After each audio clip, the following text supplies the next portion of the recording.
जमाने में मुअज़्ज़ज़ थे हम मुसलमान होकर और तुम खार हुए तारिके कुरान होकर। সে যুগের মানুষেরা কোরআনে কারীমকে তাজিম করার কারণে, অনুসরণ করার কারণে গোটা পৃথিবীতে মান সম্মানের উচ্চাসনে সমাসীন হয়েছিল। আজকে দুনিয়ার মুসলমান কোরআনটাকে ছেড়ে দেওয়ার কারণে গোটা পৃথিবীতে আজকে লাঞ্ছিত বঞ্চিত জাতিতে রূপ নিয়েছে। মার খাচ্ছে কাশ্মীর। কাশ্মীরটা যেন একটা মৃত্যুপুরীতে রূপ নিয়েছে। ফিলিস্তিন যেন একটা জ্বলন্ত অগ্নিকুণ্ড হয়ে বসে আছে। মুসলমানদের বাইতুল মুকাদ্দাস আজকে মুসলমানদের হাতে নাই। যেই বাইতুল মুকাদ্দাসে আমার নবীজি ইমামের মুসল্লায় দাঁড়িয়ে সকল নবীদের ইমামতির দায়িত্ব পালন করেছেন। রাসূল মিরাজ করেছেন মসজিদে হারাম থেকে না মসজিদ আকসা থেকে?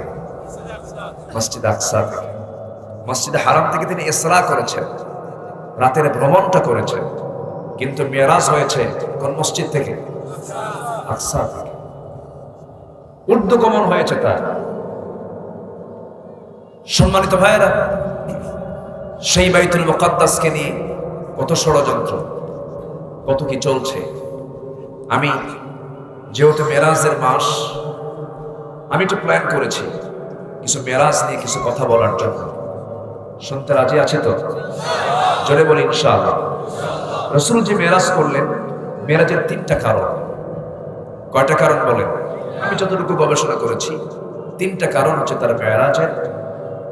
আল্লাহ তাআলা তাকে দিয়ে মেরাজ এই জন্য করিয়েছেন। নাম্বার 1 হলো মানসিক তৃপ্তি দেওয়ার জন্য। রাসূল যেন মানসিকভাবে সাহস পান, মানসিক তৃপ্তি যেন তিনি পান, এই জন্য আল্লাহ তাকে তার বাড়ির মেহমান বানায় নিয়েছে। জোরে বলে সুবহানাল্লাহ। নাম্বার 2 হলো কুদরত দেখানোর জন্য। আমার আল্লাহর পরিচয়টা কি? সূরা নামাজে দাঁড়ায় আমরা কোন সূরা পড়ি? কোন সূরা? প্রথমে কার পরিচয়? আল্লাহ রাব্বুল আলামিন তার পরিচয় দিতে নিয়ে বলছেন, সবাই বলুন আলহামদুলিল্লাহি রাব্বিল আলামিন। আমার আল্লাহ হলেন রব্বুল আলামিন। আর আমার নবীর পরিচয় দিয়ে তিনি আল্লাহ বলছেন, ওয়া মা আরসালনাকা ইল্লা রাহমাতাল লিল আলামিন। আমার আল্লাহ হলেন রব্বুল আলামিন। আর আমার নবীকে আল্লাহ তাআলা বলছেন, আমার রাসূলকে আমি বানিয়ে দিয়েছি রাহমাতুল লিল আলামিন। কিন্তু আমার নবী রাহমাতুল লিল আলামিন, তিনি শুধু এই দুনিয়াতেই শুধু দেখবেন না, আল্লাহ তাআলা তাকে এক জগৎ দেখাবেন না, সব জগৎ দেখাবেন। ধরুন এই সিটির বিশাল বড় এরিয়া জুড়ে একজন মেয়র নির্বাচিত হন। আজকে যিনি এসেছিলেন মহোদয়, এই সিটি মেয়র মহোদয় যদি বলেন আমি জলছত্র চিনি না, এটা কি মেয়রের যোগ্যতা হবে নাকি? বলেন, এটা যোগ্য মেয়রের দায়িত্ব কি এটা হবে? একটা মেয়র যদি একটা এলাকার মেয়র হন, উনি যদি সে এলাকা না চিনেন, তাহলে এটা কি তার যোগ্যতা না অযোগ্যতা? অযোগ্যতা। আমার আল্লাহ তাআলা আমার রাসূলকে বলছেন, আমি গোটা বিশ্ব জগতের জন্য আমি আমার রাসূলকে রহমত করে এই পৃথিবীতে পাঠিয়েছি। তিনি গোটা জগৎ দেখলেন না, আসমান দেখলেন না, 7টা আসমান তার দেখা হলো না, আর শাজিম দেখা হলো না, কোনো কিছুই দেখা হলো না। তাহলে এটা কেমন হলো? অবশ্যই দেখানোর দরকার আছে না নাই? এটা প্রয়োজন মনে করেছেন কে? আসতে বলবেন না কে? দুনিয়ার জিন্দেগির কিছু বিজ্ঞানী, Marconi, Faraday, James Watt, Copernicus, Einstein, Dalton, Galileo, এদেরকে আমরা কিছু তথ্য দেবার জন্য আমরা তাদেরকে মহাবিজ্ঞানী বলি। আর আমার নবীজি শুধু আকাশ না, সেকেন্ড আকাশ, থার্ড আকাশ, চতুর্থ আকাশ, পঞ্চম আকাশ, ষষ্ঠ আকাশ, সপ্তম আকাশ পেরিয়ে আর শাজিমের মেহমান হয়েছে। তাহলে তিনি কি ছোটখাটো বিজ্ঞানী না আরো বড় বিজ্ঞানী? বড় বিজ্ঞানী। আমার রাসূল বলেছেন, আমি যা শুনি তোমরা তা শোনো না। পর্যন্ত যেতে সময় লেগে যেত 3 মাস। কয়দিন বলেন? 3 মাস সময় লেগে যেত। সেই সময় আল্লাহ তাআলা কি করলেন? সুবহানাল্লাযী আসরা বিআবদিহি লাইলাম মিনাল মাসজিদিল হারামি ইলাল মাসজিদিল আকসা الذي باركنا حوله لنريه من آياتنا إنه هو السميع البصير جل الله أكبر সেই সময় যে সফরটা ওই সময়ের ঘোড়ায় চড়ে উঠে চড়ে 3 মাস সময় লেগে যেত আমার রাসূলকে এমন দ্রুত না হলো, এমন দ্রুতগামী যানবাহনে না হলো, সেই সময় রাসূলকে ওপেন হার্ট সার্জারি করা হয়েছিল। বুকটা কেটে বুকটা চিরে জমজম কূপের পানি দিয়ে তার কলবটাকে আল্লাহ তাআলা পরিষ্কার করে আবার সেখানে সেট আপ করেছেন। জিবরিল আমিন তার এই সিনা চাকটা করেন, ওপেন হার্ট সার্জারি হয়ে যায়। আমার নবীকে সেই জায়গা থেকে এত দ্রুতগামী যানবাহনে তাকে চড়িয়ে না হলো, চোখের পলকে চলে গেলেন তিনি বাইতুল মুকাদ্দাস। সেই জায়গায় তিনি যখন ইন করলেন, আল্লাহ তাআলা তার ক্ষমতা বলে সমস্ত নবীদেরকে বাইতুল মুকাদ্দাসে হাজির করলেন। একটু আসতে বলি সুবহানাল্লাহ। সকল পয়গম্বর তখন হাজির হলেন।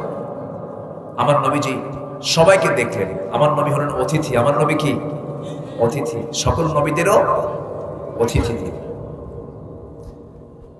তিনি। সেখানে দাঁড়ায় আছেন, ইমামের মুসাল্লাটা ফাঁকা পড়ে আছে, নামাজটা কে পড়াবে? কেউ দাঁড়ায় না এখন। আমার নবীর সাথী ছিলেন আমাদের জাতির পিতাকে, জোরে বলেন, আরো জোরে বলেন, আরো জোরে বলেন, উল্টুল যেন না হয়। আমার নবীজি মুসাল্লাটা ফাঁকা দেখলেন, কিন্তু কেউ যাচ্ছে না। জিবরিল আমিন সকল নবীদের কাছেই তো গেছেন। জিবরিল আমিন সব নবীর কাছে অপরিচিত না পরিচিত? অপরিচিত না পরিচিত? পরিচিত। জিবরিল আমিন আমার রাসূলকে আস্তে করে ধরলেন, ধরে বললেন, ইয়া রাসূলুল্লাহ, আজকে আপনাকে নেতৃত্ব দিতে হবে। জোরে বলি সুবহানাল্লাহ। আমরা কোন নবীর উম্মত চিন্তা করেন? সকল নবী পিছনে, আমার নবী সকল নবীর নামাজের দায়িত্ব পালন করলেন। আল্লাহু আকবার। সেই রাসূলকে নিয়ে তাসসিমানা শ্রীন নামে এক জাহান্নামের নরকীট, শোনেন নাই? নাম শুনছেন না? জাহান্নামের এক কীট তাসলিমা, সে কয়েকদিন আগে বলেছে, তোমাদের নবী মুহাম্মদ মদিনার মাটিতে গলে পচে শেষ হয়ে গেছে। জোরে বলি নাউযুবিল্লাহ। সহিহ সিয়াসতের হাদিস, নবীদের লাশ কখনো মাটি গ্রাস করতে পারে না। সমস্ত আম্বিয়া কেরাম যারা দুনিয়া থেকে বিদায় নিয়েছেন, তাদের লাশটা অক্ষত, তারা ইন্তেকাল করেছেন, তারা মৃত্যুবরণ করেছেন। যদি কেউ বলে যে রাসূল মারা যান নাই, তার ঈমান প্রশ্নবিদ্ধ, তার ঈমানও নাই। কেন? কুল্লু নাফসিন যায়িকাতুল, এটা আমরা জানি না কি? কুল্লু নাফসিন যায়িকাতুল মাউত মানে কি? প্রত্যেক প্রাণী কি মৃত্যুর স্বাদ গ্রহণ করতে হবে। রাসূল কি নাফস ছিলেন না? রাসূলের প্রাণ ছিল না? রাসূল কাঁদেন নাই? রাসূল হাসেন নাই? সবই তো করেছেন। তিনিও ইন্তেকাল করেছেন, কিন্তু তার ইন্তেকালটা স্বাভাবিকভাবে ইন্তেকাল তিনি করেছেন, এটা ঠিক আছে। কিন্তু আমরা রাসূলকে লক্ষ্য করে যদি সালাম দেই, সেই সালামটা নবীর দরবারে পৌঁছে দেন ফেরেশতারা, এবং তিনি সেই সালামের জবাবটা দিয়ে দেন।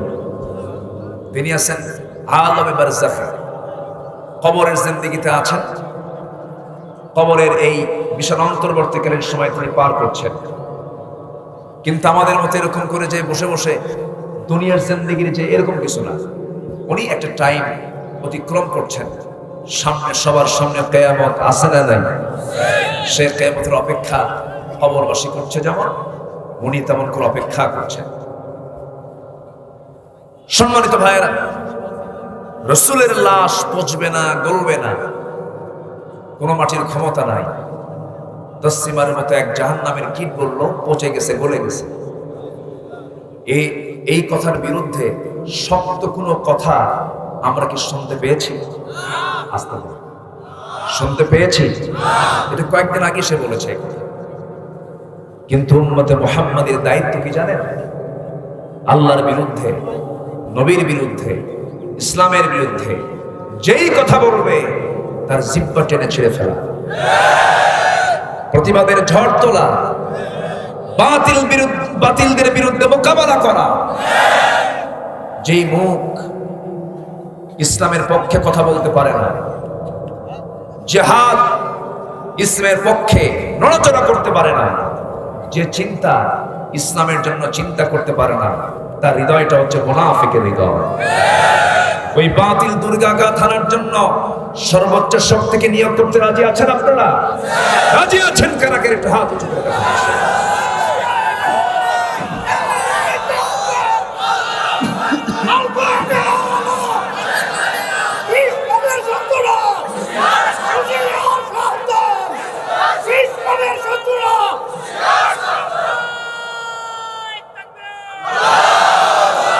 আল্লাহ কবুল করুন, আল্লাহ কবুল করুন।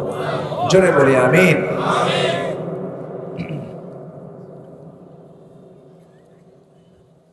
সম্মানিত হাজিরিন, তার নবীজি মেরাজ করেছেন।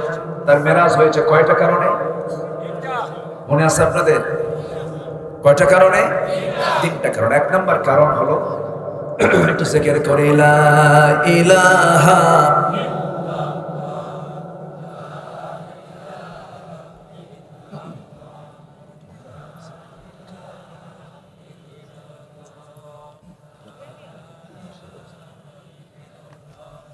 লা ইলাহা ইল্লাল্লাহ, লা ইলাহা।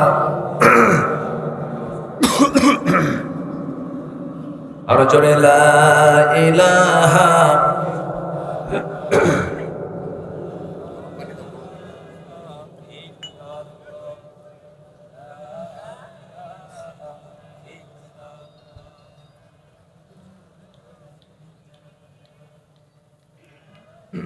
সম্মানিত ভাইয়েরা, সবাই বুঝতেই পারছেন। খাস করে একটু দোয়া করবেন আমার জন্য। আল্লাহ জানো, গতকালকে আমার মাহফিল ছিল বেশি দূরে না, মাত্র যশোর, খুব কাছেতে, তাও বেনাপোল।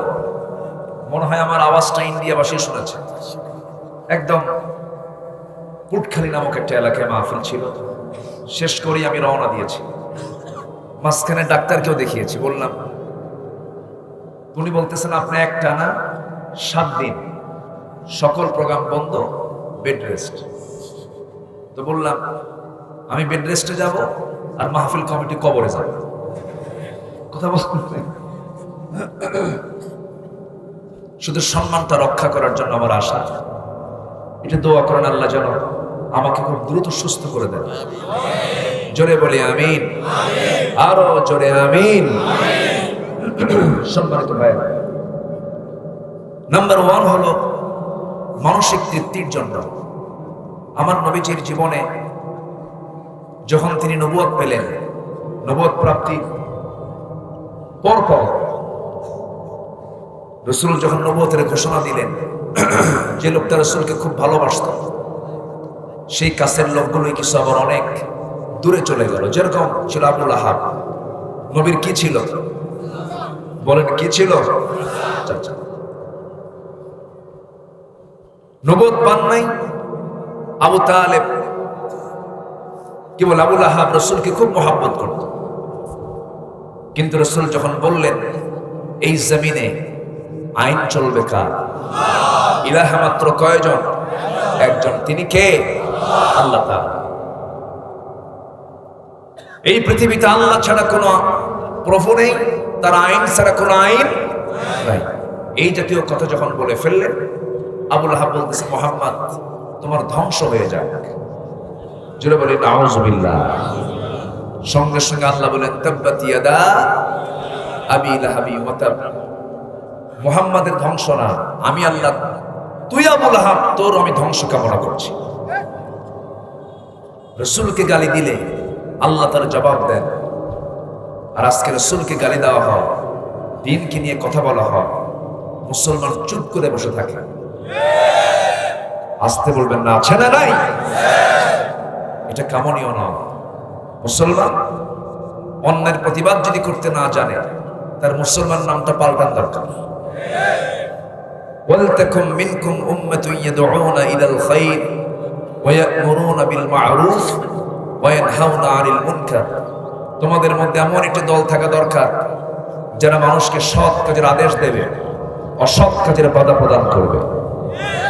এটা হচ্ছে ইমানদারের কাজ, এটা মুসলমানের কাজ। একটা প্রশ্ন করি, আমার দেশে মানুষ বেশি না চোর বেশি?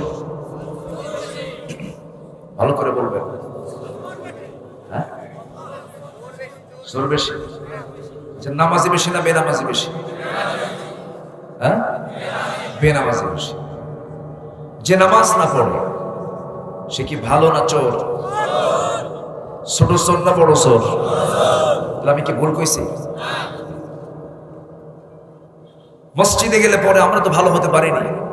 মসজিদে গেলে টাউনের মসজিদগুলো, বিশেষ করে সিটির মসজিদগুলো, নতুন জুতা নিয়ে যদি আপনি মসজিদে ঢোকেন, আপনাকে জুতার সামনের কাতারই রাখতে হবে, আপনার সামনে রাখতে হবে। যদি আপনি জুতা কোনো মতে পিছনে রেখে যদি নামাজে দাঁড়ান, তাসবিহ হবে না, খালি মনে মনে আসবে জুতা আছে তো। আমি কি ভুল বলতেছি? এই হলো মসজিদের চিত্র। বাজারে যাবেন, বাজারে গেলে সেখানে দেখবেন সাইকেল থুয়ে শুধু গেছেন, এদিকে তাকাইছেন সাইকেল নেই। গত বছর আমার মাহফিল ছিল চিটাগাং পতেঙ্গায়। আমি আলোচনা শেষ করে, মোনাজাত শেষ করে নামতাছি, নামার সময় দেখি এমন ওয়াজ শুনছে, আমার জুতাই নাই। কথা কি বোঝা গেল? বলে মানুষকে ঠকাতে পারলে আমরা মনে হয় জিতে যাই, কিন্তু না, যে মানুষকে ঠকায় সে অন্যকে ঠকায় না, সে নিজেই ঠকে যায়। ঠিক কিনা? সে নিজেই ঠকে যায়। আরেকটা প্রশ্ন করি, আমার দেশে এখন এই মুহূর্তে নেতা বেশি না কর্মী বেশি? কেউ কি বলে আমি কর্মী? সবাই কি? সবাই যদি নেতা হয়, নেতা কি নিচে থাকে না মঞ্চে থাকে? বলে সব মঞ্চে থাকে। তাহলে এত সবাই যদি নেতা হয়ে যায়, সবাই যদি মঞ্চে ওঠে, মঞ্চ কি থাকে?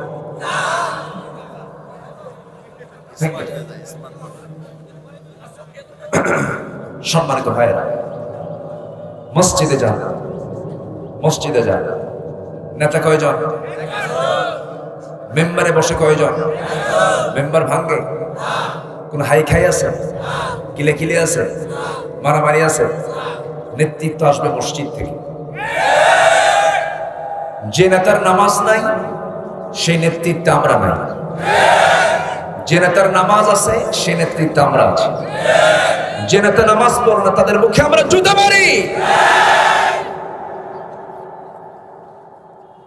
সম্মানিত ভাইয়েরা, ঠকলাম তো অনেক, অনেক ঠকলাম জীবনে। তিনটা অপশন, আমাদের রব কে, আমাদের দল কি, আরো জোরে আমাদের নেতাকে। এই তিনটার ভিতরে যদি কেউ ভাগ বসাতে আসে, আমাদের আইনদাতাকে, আমাদের দল কি, আমাদের নেতাকে, এই তিনটার মধ্যে যদি কেউ ভাগ বসাতে আসে, আমি বলি আমারে বলতে দেয়, এই তিনটার মধ্যে ভাগ বসাতে আসলেই সে কি ইসলামের বন্ধু না দুশমন? দুশমনকে বন্ধু মনে করা যাবে? আজকে আমি একটু কাটা কাটা কথাই বলে যাব, কিছু করার নাই। আমি নিজের কাছে নিজেই আজকে পরাজিত হয়ে যাচ্ছি। আমি টানটা দিতে পারছি না, আমার যে টান সে টানটা আমি দিতে পারছি না। আজকে টান দিতে গেলেই আমি যাই একদিকে, আবার বলা যায় আরেকদিকে। একটু জিকির করি লা ইলাহা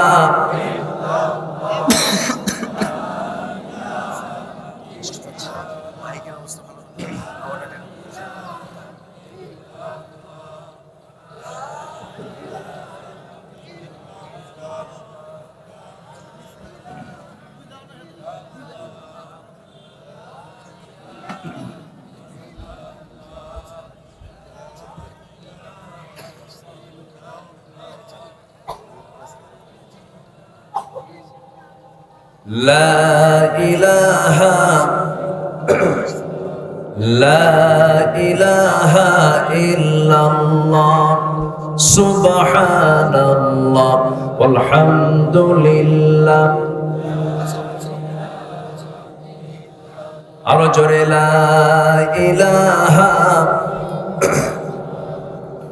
লা ইলাহা ইল্লাল্লাহ মুহাম্মাদুর রাসূলুল্লাহ সাল্লাল্লাহু আলাইহি ওয়াসাল্লাম।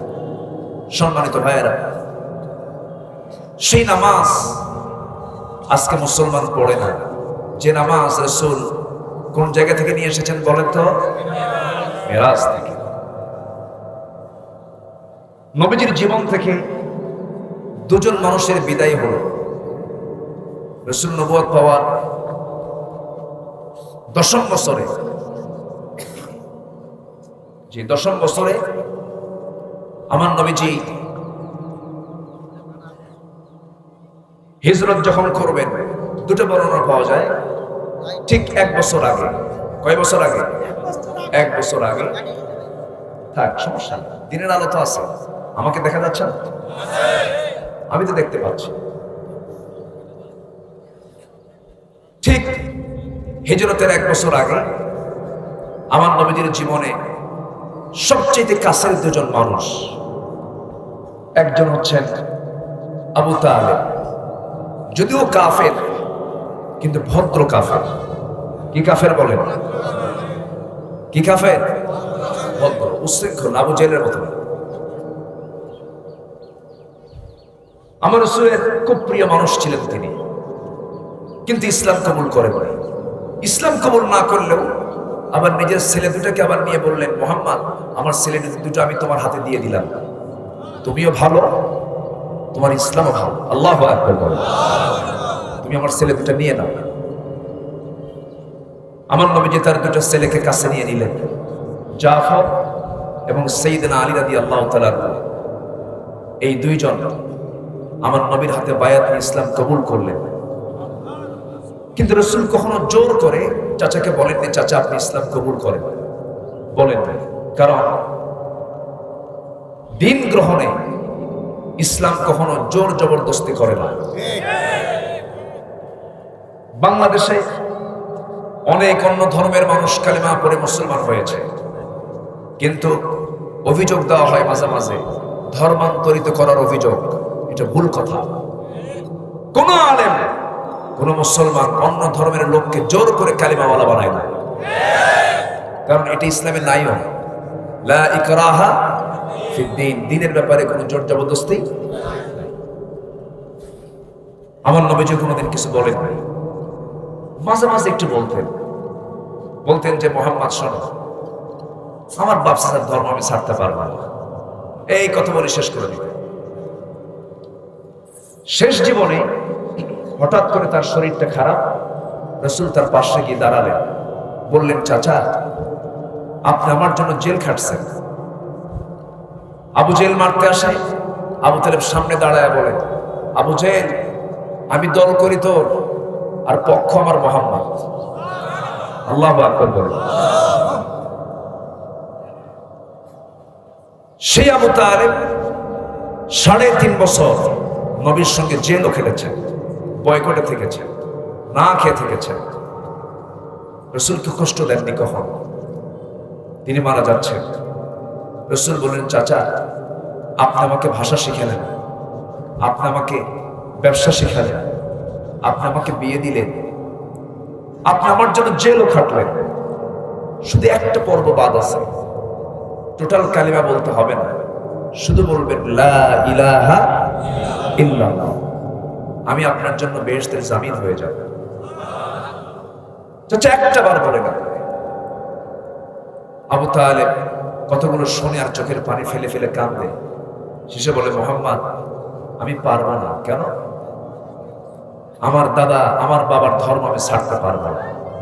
আজকের সমাজেও কিছু লোক আছে, হাজারো বুঝান, বলে বাবা আমার বাবা অসর, আমি অসর। আসারা আসারা নাই। আমার নবীজি ব্যাখ্যায় পাওয়া যায়, নবীজি তার মাথা থেকে পা পর্যন্ত হাতের ছোঁয়া লাগায় দিলেন,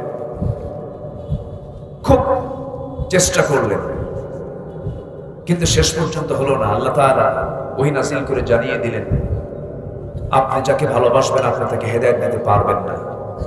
হেদায়েত আসে কার দফতর থেকে?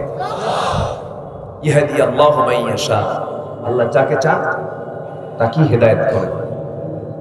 আমার নবী যে হাতটা গুটায় নিলেন, আবু তালেব মারা গেলেন। আবু জেহেল এতটাই বেপরোয়া হয়ে গেল, খুব খুশি, কারণ আবু তালেব নাই, আমার রাস্তা এখন ক্লিয়ার। মুহাম্মদকে প্রহার করতে, মুহাম্মদকে টর্চার করতে আমার সামনে আর কোনো বাধা নাই। নবীজি একটু হলেও চিন্তায় পড়ে গেলেন যে আমার তো শক্তিশালী একটা মানুষও চলে গেল। 3 দিন যেতে না যেতেই খাদিজা রাদিয়াল্লাহু তাআলা আনহার চেহারা একটু অন্যরকম দেখা গেল। খাদিজা বলছেন, ইয়া রাসূলুল্লাহ, শরীরটা আমার ভালো না, মনে হয় আমি বাঁচবো না, মরে যাব। রাসূল বললেন, খাদিজা আমার চাচা মারা গেছেন 3 দিন আগে, তুমি আমাকে কি বলছো?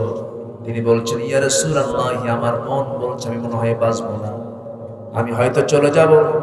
আমার 4টা মেয়ে সন্তান দুনিয়াতে স্মৃতি করে রেখে যাচ্ছি।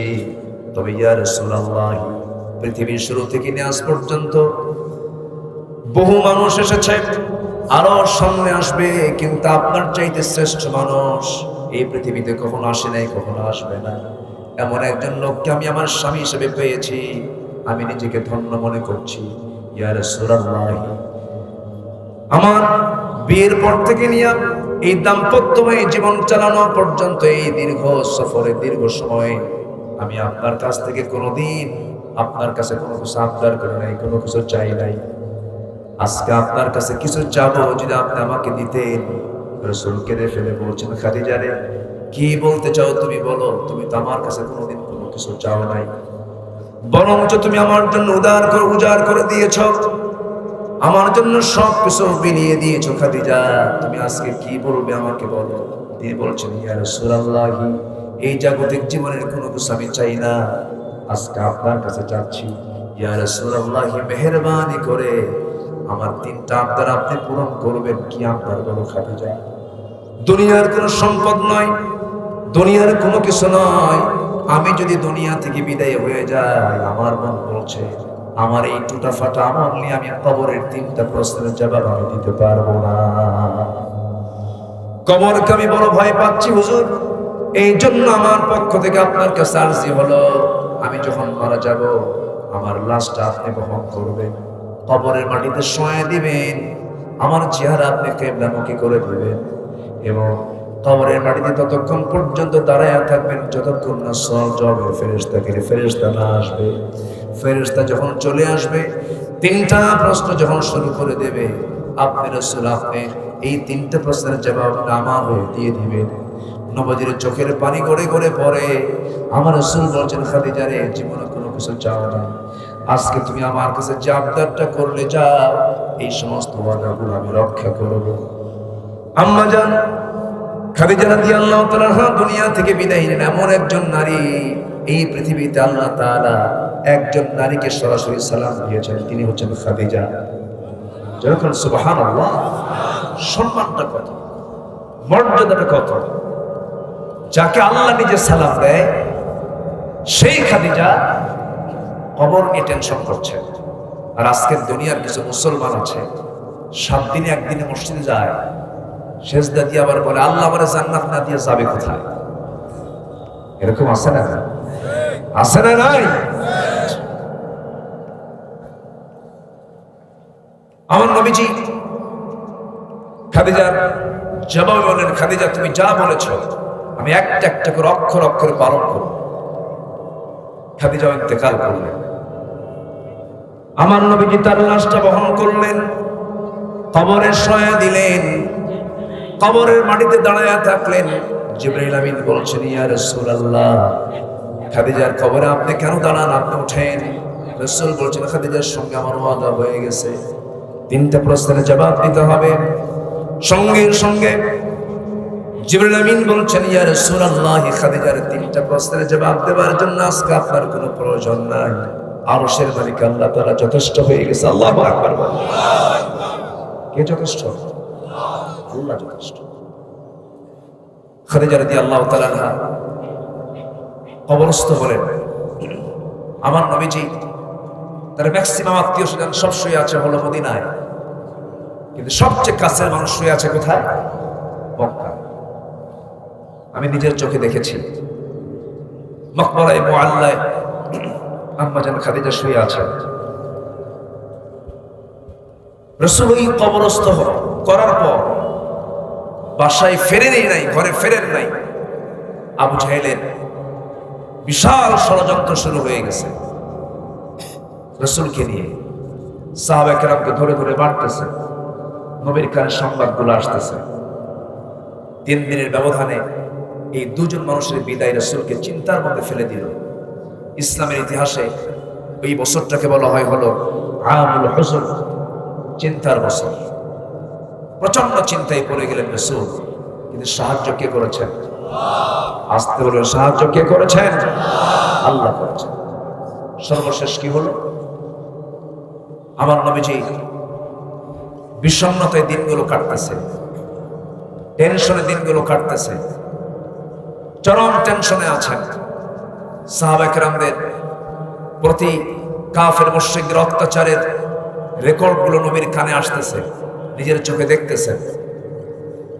নবীজি চরমভাবে মানসিকভাবে ভেঙে পড়ছেন। মানসিক তৃপ্তি দিয়ে তাকে সন্তুষ্ট করার মতো যে প্রিয়জন তারা দুনিয়া থেকে বিদায় নিয়েছেন। এমন সময় আল্লাহ তাআলা বলছেন, জিবরাইল আমার প্রিয় দোস্তের কাছে চলে যাও, আমার কথা কি বলো। আমি আল্লাহ নিজে সিদ্ধান্ত নিয়েছি, আমি আমার হাবিবকে আমার বাড়ির মেহমান বানায় দেব। মেরাজের কয় কারণ? কয় কারণ? 3 কারণ। নাম্বার 1 হলো রাসূলের মানসিক তৃপ্তি দেওয়ার জন্য আল্লাহ তাআলা সিলেকশন করেন। আল্লাহু আকবার। জি বলবো, আজানের সময় হয়েছে কি? এখনো হয়নি। আমরা নামাজ পড়বো, জোরে বলি ইনশাআল্লাহ। একটু যদি দেরি হয় কোনো ফতোয়া আসবে না তো? আসতে কর, কোনো ফতোয়া আসবে না তো? আবার কেমন হুজুর নিয়ে আসছে নামাজ বাদে ওয়াজ করে? আমি এরকম হুজুর না। আমার দেশে আবার এমন দরবারও আছে, পানির তলে মোমবাতি, বাবা বাতাসে নেবে না, বাবার নামে হালকা দিলে ওযু গোসল লাগে না। আছে না? নাই? মোল্লা মুন্সির মারেফত তো বোঝে না, বাবার নামে হালকা দিলে সতর ঢাকাও লাগে না। জোরে বলি নাউযুবিল্লাহ। এগুলো দরবার আছে না? নাই? নামাজ পড়বো আমরা, জোরে বলি ইনশাআল্লাহ। একটু দেরি হচ্ছে, পড়তে একটু দেরি হলো তো আমি 3টা পয়েন্ট আমি আলোচনা শেষ করব এবং মাহফিল শেষ হবে আমাদের দস্তরবন্দির মধ্য দিয়ে। 18 জন হাফেজ হচ্ছে আজকের মাহফিলের মূল আকর্ষণ। আলহামদুলিল্লাহ বলেন। এগুলোর চেহারার দিকে তাকালেও আল্লাহ সওয়াব দিবেন। আমরা এই দস্তরবন্দিটা দেখব, জোরে বলি ইনশাআল্লাহ। আমার নবীজি সাহাবায়ে কেরামকে নিয়ে চিন্তা করলেন কি করা যায়, কি করা যায়, কি সিদ্ধান্ত নেওয়া যায়। এক পর্যায়ে সাহাবায়ে কেরাম বললেন, ইয়া রাসূলুল্লাহ মাতা নাসরুল্লাহ, আল্লাহর সাহায্য কখন আসবে? আল্লাহর পক্ষ থেকে আয়াত নাযিল হলো, আলা ইন্না নাসরাল্লাহি করিব, আল্লাহর সাহায্য অতীব নিকটে। বেলালকে মারতে মারতে শেষ করে দেওয়া হচ্ছে। আমার রাসূল সেই সময় কিছু সাহাবায়ে কেরামকে হিজরতে পাঠায় দিলেন, আবিসিনিয়ায় পাঠায় দিলেন। আমার নবীজি সেই সময় খাদিজাকে হারিয়ে, আবু তালেবকে হারিয়ে যখন খুব চিন্তায় ছিলেন, জিবরিল আমিন এসে বলছেন, ইয়া রাসূলুল্লাহ, আজকেই আপনাকে আমার সাথে আল্লাহর মেহমান হয়ে আপনাকে যেতে হবে। জোরে বলে সুবহানাল্লাহ। আল্লাহ তাআলা চূড়ান্ত সিদ্ধান্ত নিয়ে নিলেন তাকে মেহমান করে নেবার জন্য। এমন যানবাহনে তাকে চড়ানো হলো, পৃথিবীর কোন যানবাহন নয়। এই আকাশ কি কয়েক মাইল দূরে? এখান থেকে আমরা যেখানে বসে আছি, এখান থেকে সূর্যটা 9,30,00,000 মাইল দূরে। এত দূরে থাকার কারণে সূর্য আমরা ছোট দেখি, কিন্তু 228টি দেশ নিয়ে এই পৃথিবীর চাইতে 13 লক্ষ গুণ বড় হলো এই সূর্য। তারকা ব্যাটেল জুইস একটা তারকা আছে, যে তারকা ওই সূর্যের চাইতে 33 কোটি গুণ বড়। পৃথিবীর সবচেয়ে নিকটবর্তী তারকা আছে হলো প্রক্সিমা সেন্ট্রাই। প্রক্সিমা সেন্ট্রাই যদি কেউ যেতে চায়, চাঁদের দেশের মতো, মঙ্গল গ্রহের মতো। পৃথিবীর এখন দ্রুতগামী একটা নভোযান আছে হলো অ্যাপোলো 11, যার গতি হলো প্রতি ঘন্টায় 39,000 কিলোমিটার। যদি কেউ যেতে চায় যে আমি ওই নভোযানে চড়েই একটু প্রক্সিমা সেন্ট্রাই নামক তারকার দেশে যাব, বিজ্ঞান বলতেছে তার সময় লেগে যাবে হলো 1,15,000 বছর মাত্র। যাবেন কারা কারা? হাত তোলেন। সম্ভব? বলেন সম্ভব? সম্ভব। এই তো প্রক্সিমা সেন্ট্রাই। আল্লাহ তাআলা এক একটা গ্যালাক্সির ভিতরে 50 বিলিয়ন করে তারকা রেখে দিয়েছেন। 1 বিলিয়ন সমান হলো 100 কোটি। এই বিশাল মহাশূন্য, এরপর বিশাল আকাশ। কোন মানুষের দ্বারা কি সম্ভব? বলেন কোন মানুষের দ্বারা কি সম্ভব এই লম্বা সফর? আর সেই বিশাল মহাশূন্য, বিশাল আকাশের নিচে ছোট্ট মানুষ যখন ক্ষমতা একখান পায়, সিয়ার একখান পায়, সুপারগুলো আটা দিয়ে বসে যায়, ভাবে যে পাইছি তো, আর ছাড়াছাড়ি নাই। আল্লাহ ফেরাউনকেও ছাড়েন নাই, নমরুদকে ছাড়েন নাই, হামানকে ছাড়েন নাই, সব ধরেছেন। আল্লাহ ধরে না, কিন্তু যদি আল্লাহ ধরে তখন আর ছাড়ে না। ফেরাউন কি না করে নাই, নিজের বউটাকে পর্যন্ত মেরে ফেলে দিয়েছে। চিন্তা করেন, তার ক্ষমতাকে পাকাপোক্ত করার জন্য তার স্ত্রীকে পর্যন্ত সে হত্যা করেছে। আজকে এই ধরনের জঘন্য ফেরাউন চরিত্রের লোক আছে না নাই? ফেরাউন কি করলো? আসিয়াকে বললো, আসিয়া তুমি নাকি দিন গ্রহণ করেছো, বলো। আসিয়া বললেন, আপনি শুনবেন কেন? আপনি দেখেন, আশহাদু আল্লা ইলাহা ইল্লাল্লাহ। আসিয়া আলাইহিস সালাতু ওয়াস সালামকে বলা হলো। ফেরাউন বলল, আসিয়া শোনো, এটার ফলাফল কি তুমি জানো? তোমাকে মেরে ফেলা হবে। আসিয়া বললেন, আমি এই দুনিয়া থেকে তো মরে যাবোই একদিন, যদি আমি একটু এরকম ভাবে মরে যাই তাহলে আমার তো নসিবটা ভালো। আলহামদুলিল্লাহ বলেন। আসিয়া বলে ফেললেন, আমার স্বামী, আপনি আমার প্রতি অত্যাচার যত বাড়াবেন আমার ঈমান তত পাকা হয়ে যাবে। জল্লাদ রেডি করা হলো, 2 হাত 2 পা বাঁধা হলো। ফেরাউন বলল, আসিয়া সবকিছুই ঠিক ছিল, পরিবার ঠিক ছিল, কিন্তু তুমি আমার রাষ্ট্রের বিরুদ্ধে অবস্থান গ্রহণ করার কারণে আজকে আমি তোমাকে দুনিয়া থেকে বিদায় করে দিচ্ছি। আসিয়া বললেন, সবই ঠিক ছিল, এখনো ঠিক আছে, আমি আমার জান্নাত নেবার জন্য আমি আমার আল্লাহর সন্তুষ্ট হাসিল করে আল্লাহর কাছে চলে যাচ্ছি। কথা বোঝা গেল? এটার নাম ইমান। এটার নাম কি? ইমান। আর আমার দেশে এমনও লোক আছে 10 টাকা দিয়ে ইমান বেচে, আছে না নাই? এটা প্যাকেট পাইলে ইমান শেষ। হারা গাছটা পাশাপাশি আছে। কষ্ট পাচ্ছেন নাকি?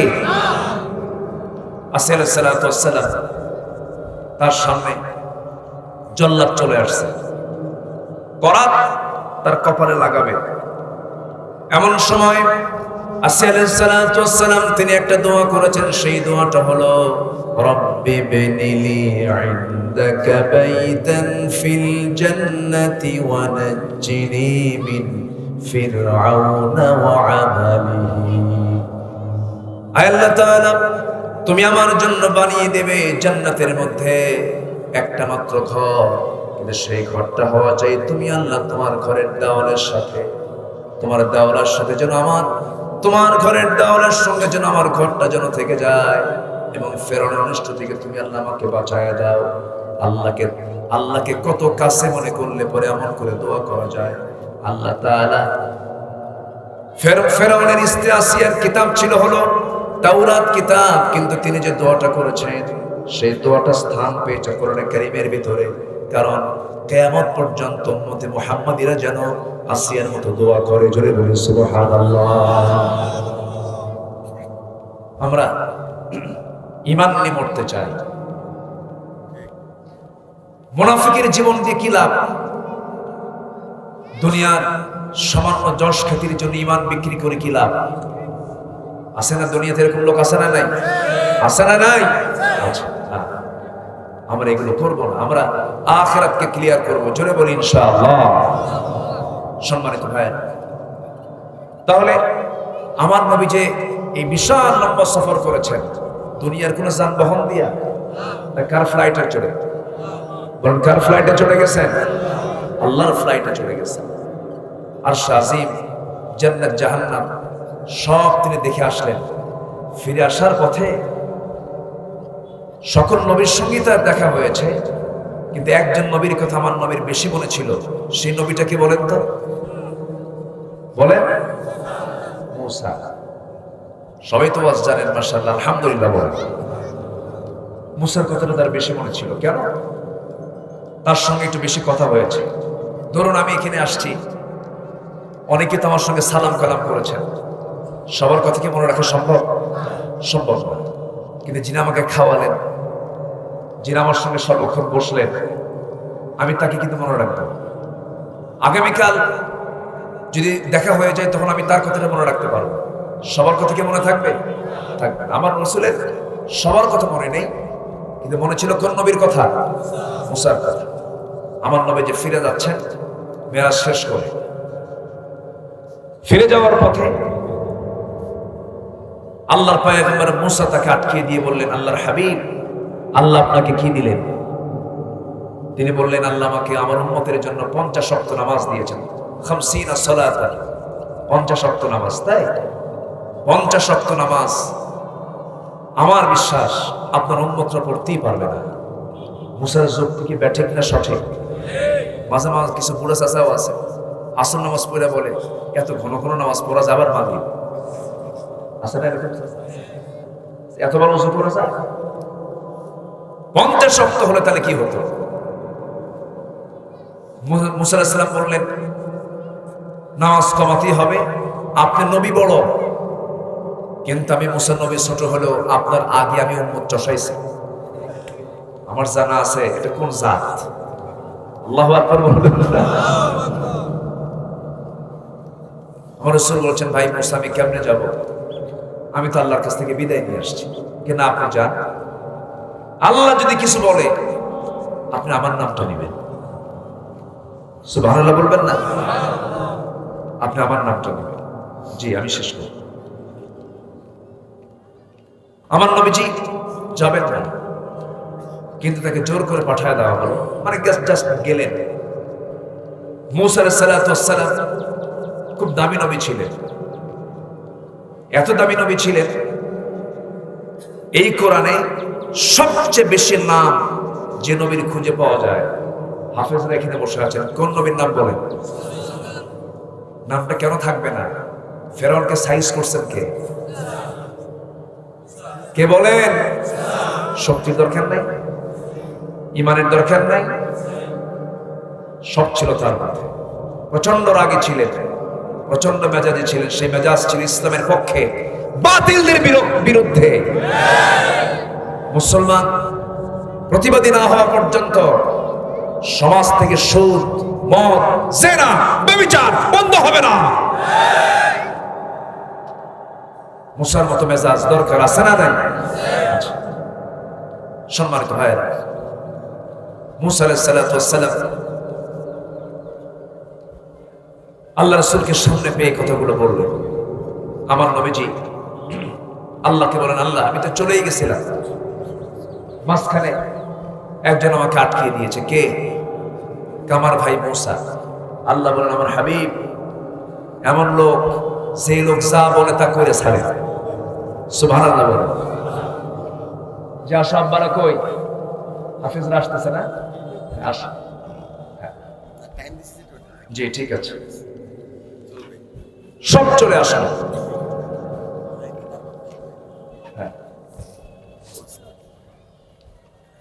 আমার নবীজি আল্লাহর সামনে বলছেন, আল্লাহ আমি তো চলেই গেছিলাম, কিন্তু মাঝখান থেকে আমার ভাই মুসা আটকায় দিছে, নামাজ বেশি হয়ে গেছে, নামাজটা কমায় দিতে হবে। আল্লাহ বলছেন, আমার হাবিব আপনার উম্মতের জন্য আমার মুসার আবদারটা পূরণ করলাম। 50 ওয়াক্ত লাগবে না, 40 ওয়াক্ত লাগবে না, 30 ওয়াক্ত, 20 ওয়াক্ত, 10 ওয়াক্ত লাগবে না। ডান পাশের শূন্য কেটে দিয়ে 5 ওয়াক্ত দিলাম, 50 ওয়াক্তের সমান সওয়াবও পেয়ে যাবে। সেই নামাজ আমরা কি পড়তে রাজি আছি? ইনশাআল্লাহ 5 ওয়াক্ত নামাজ পড়তে রাজি আছি? কারে হাত তুলে দেখেন তো দেখি। জোরে বলি, ইয়া আল্লাহ, ইয়া রহমান, আমাদেরকে 5 ওয়াক্ত সালাত আদায় করার তৌফিক তুমি আল্লাহ দিয়া দাও। জোরে বলি আমিন, আরো জোরে আমিন, আরো জোরে আমিন। মা বোন কি মাহফিল আছে? মা বোন আসছে? তাই আলহামদুলিল্লাহ, বলি আলহামদুলিল্লাহ। মারা তো অনেক ভালো মাশাআল্লাহ, কিন্তু মার্কেটে বেশি ঘন ঘন যায়। সমস্যা আছে না নাই? চুয়াডাঙ্গা মাহফিল ছিল আমার, তো মাহফিলের আগে এক বাসায় খেতে বসছি। তো এক বাসাওয়ালা আমাকে বলতেছে, হুজুর আমার বাড়ি তো চুয়াডাঙ্গা, আপনার বাড়ি কোথায়? আমি বললাম আমার বাড়ি উত্তরবঙ্গে, আমার বাড়ি আবার বগুড়ায় জন্মস্থান। হুজুর আমার মেয়েকে বিয়ে দিয়েছে ঠাকুরগা। এত দূরে দিলেন আপনি, চুয়াডাঙ্গা যশোরের মানুষ, কুষ্টিয়ার মানুষ, এত দূরে বিয়ে দিলেন, এটার ঘটককে? হুজুর মোবাইল। ঘটককে? তাহলে এই মোবাইলের অপর নাম হলো কি? ঘটক। যদি কেউ তার মেয়েকে যদি চান যে নিজে বিয়ে না দিয়া মোবাইলের মাধ্যমে বিয়ে দিবেন, তাহলে মোবাইলটা কিনে দিয়ে। আমার কথা কি বুঝে আসতেছে? আজকে সমাজ ধ্বংসের বিশাল বড় হাতিয়ার হচ্ছে এই ডিভাইস। কত প্রবাসী তার যে বউ হারাইছে আল্লাহ জানে।